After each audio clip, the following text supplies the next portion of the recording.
সব ভাইদের কাছে একটাই কথা যে আমার যার ভালো লাগবে, আমার ভালো লাগে, যে আমার ভালোবাসবে মন থেকে, তার জীবনের চেয়েও বেশি, আমিও তার জীবনের চেয়েও বেশি ভালোবাসবো। যে আমার পাশে থাকবে, যে আমার দুঃখে সুখে আমার সাথী হবে, আমি তাকে বিয়ে করব।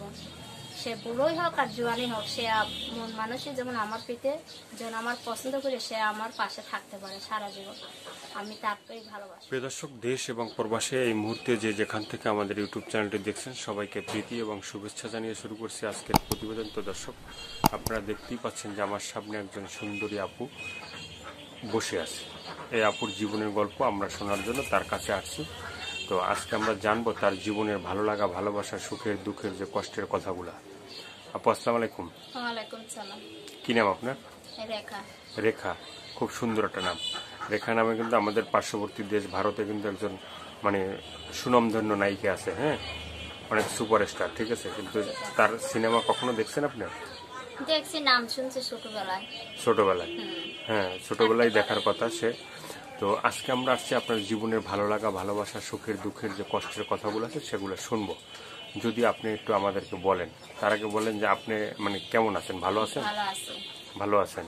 তো এই যে ভালো লাগার ভিতরেও আপনি যে মানে দর্শকদের সামনে আসলেন আপনার জীবনের গল্প শোনার জন্য, তো সেই জীবনের কথাগুলো যদি আপনি একটু মানে দর্শকদের সাথে শেয়ার করেন, একটু বলেন আপনার জীবনে এ পর্যন্ত কি কি ঘটছে আর কি।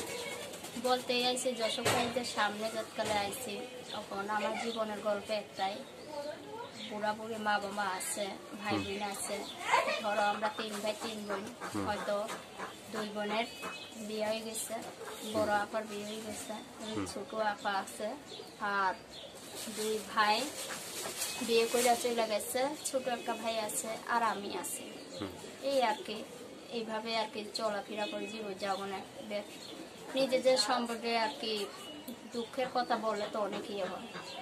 একটা কথা হয়তো আমাদের দুঃখের কথা মানে ধরো নিজেদের কাজ করতাম, তো বাসা বাড়িতে আসে কাজ করে, কি করবো, লেখাপড়া জানি না, তো গার্মেন্টস করতে পারি না, কিছু করতে পারি না।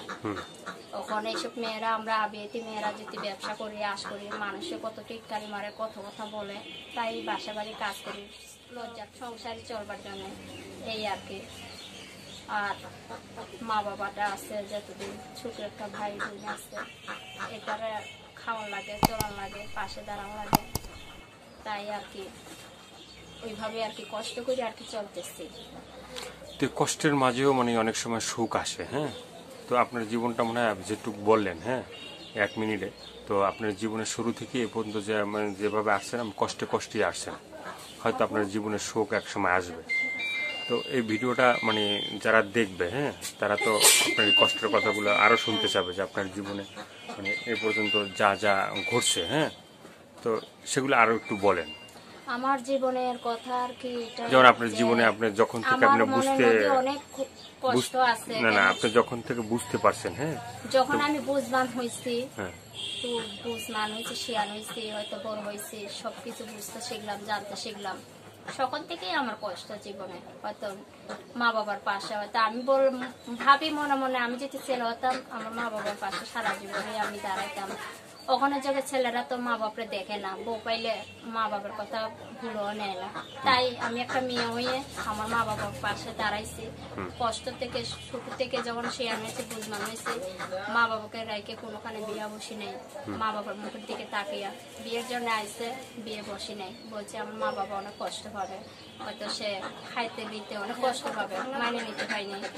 2 ভাই বিয়ে করে চলে গেছে, ভাই ভাবি নিয়ে খোঁজ খবর নেয় না মা বাপের। তখন বই নিয়েছে পরের ঘরে, স্বামীর ঘরে থাকে, সে কি আর বেশি দেখতে পারবে মায়া দেওয়া, সে কি আর এসে দায়িত্ব নিতে পারবে।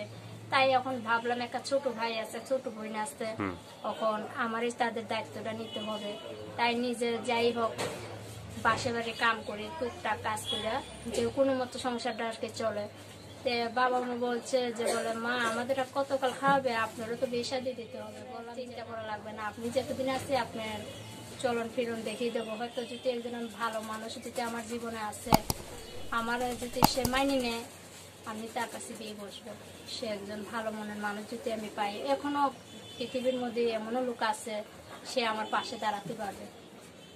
পৃথিবীর ভিতরে তো ভালো মানুষ অবশ্যই আছে, ভালো মানুষ যদি না খারাপ থাকতো ভালো মিলাই তো সব আছে। তাহলে পৃথিবী এতদিন থাকতো না। হ্যাঁ, তো এই যে মানে আপনি বললেন যে ভাইয়ের কথা, হ্যাঁ, ভাইরা যে বিয়ে শাদী করে মানে চলে গেছে বা আরেক জায়গায় থাকে, তো আপনার কি মানে বাবা মায়ের কোনো খোঁজ খবর বা তাদের কোনো দায়িত্ব নাই যে বাবা মাকে মানে দেখতে হবে, খাওয়াইতে হবে?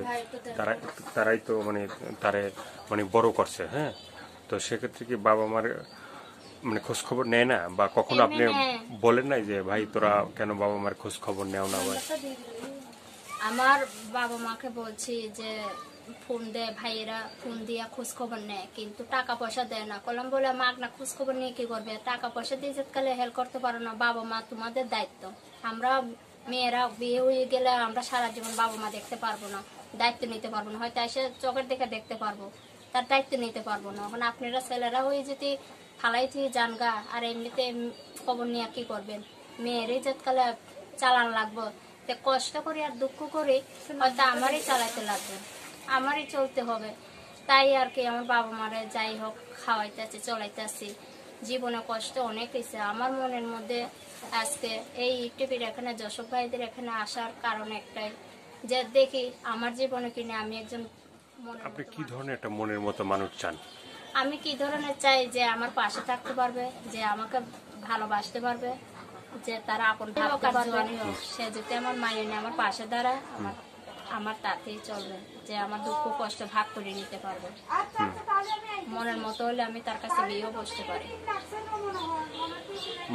এই যে মানে ভিডিওটা যারা দেখবে, হ্যাঁ, তাদের সাথে তো আপনি কথা বলবেন না। সবাই বলে কিন্তু যে টাকা দিলে কথা হবে, নাইলে হবে না। হ্যাঁ, অনেকেই বলে। ঠিক আছে, তো টাকা আমার যার যার মনের থেকে যে যদি খুশি হয়ে আমার দিতে চায়, আমার পাশে দাঁড়াতে চায়, আমি নেব। আর মন হয়েছে যার যার আবেগ, সে যদি আমার ভালো মনে করে যে আমার পাশে দাঁড়াবে, গরিব মানুষ, তারও কিছু দিয়ে হেল্প করি, সে আমার জীবন সাথী হবে। আমি তো সারা জীবন মানুষের সম্পর্ক তো একজনের সাথে করে, সবার সাথে তো আর সম্পর্ক করে না। বিয়ে করলেও একজনের সাথে করে। আমি চাই যে আমার পাশে যায়, আমার দাঁড়াবে, আমার দায়িত্ব নিতে পারবে, আমি তার কাছে তো বিয়ে বসবো, সবার কাছে তো বিয়ে বসবো না। তো দর্শক, আপনারা এই আপুর কথাগুলো শুনলেন। শোনার পরে যদি আপনাদের ভালো লাগে, ভালো লাগলে ভিডিওর ভিতরে যেভাবে মানে কথাগুলো বলছে আপনাদের সাথে মিল হয়, তাহলে অবশ্যই তাকে ভালোবাসবেন এবং তার পাশে দাঁড়াবেন আর তাকে সাহায্য সহযোগিতা করবেন। আর দর্শক, আজকের এ পর্যন্ত। সবাই ভালো থাকবেন, সুস্থ থাকবেন, আর প্রতিদিন একটি হলে ভালো কাজ করবেন, আর কষ্ট হলে 5 ওয়াক্ত নামাজ পড়বেন। নামাজ পড়লে আপনার মন দিন সবকিছু ভালো থাকবে। তো আর এতক্ষণ যারা কষ্ট করে ভিডিওটা দেখলেন, সবাইকে বলি যে আমাদের চ্যানেলে যারা নতুন, তারা চ্যানেলটি সাবস্ক্রাইব করে সঙ্গে থাকবেন। সবাইকে আল্লাহ হাফেজ।